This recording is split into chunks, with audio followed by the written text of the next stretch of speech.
Hello, আমি Simon Sabir. আজকে এই শর্ট ভিডিওতে ব্যাখ্যা করব ফেডারেল আইডি কি এবং এটা কিভাবে পেতে হয়। বিজনেস করতে গেলে বিজনেসের একটি নাম এবং একটি আইডি লাগে।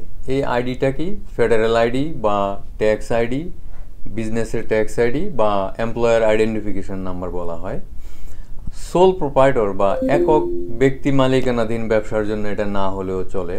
সেক্ষেত্রে ব্যক্তির সোশ্যাল সিকিউরিটি নাম্বারটা ব্যবহার করে ব্যবসা চালানো সম্ভব। তো যে কোনো ব্যবসার জন্যই শুধু একক ব্যক্তি মালিকানাধীন ব্যবসা প্রতিষ্ঠান ব্যতীত অন্য সব ব্যবসার জন্য আপনি একটা আইডি নেবেন এবং এটা নেয়ার প্রক্রিয়া হলো আপনি আইআরএস-এর ওয়েবসাইটে গিয়ে অনলাইনে অ্যাপ্লিকেশনটি করতে পারেন অতি সহজেই। আমি দেখিয়ে দিচ্ছি। আপনি গুগল করতে পারেন। এখানে গিয়ে যদি ফেডারেল আইডি নাম্বার সার্চও দেন,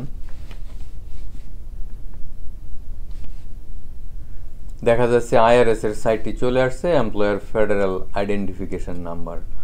অথবা আপনি irs.gov-তে যদি যান, ওদের সাইটে যদি সার্চ দেন EIN অথবা ফেডারেল আইডি, যেইভাবেই দেন, অ্যাপ্লাই ফর এমপ্লয়ার আইডেন্টিফিকেশন নাম্বারে একটা অপশন আসে।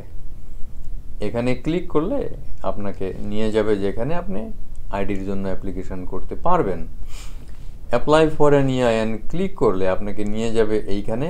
এই হলো আপনার শুরু। এখানে ব্যাখ্যা করছে যে জিনিসটা কি, ওরা আরেকবার ব্যাখ্যা করার চেষ্টা করছে।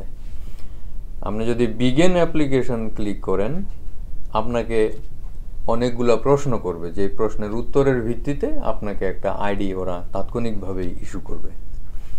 মূলত এটাই হচ্ছে ফেডারেল আইডি পাওয়ার জন্য বেস্ট প্রক্রিয়া। ভালো থাকবেন, আবার দেখা হবে।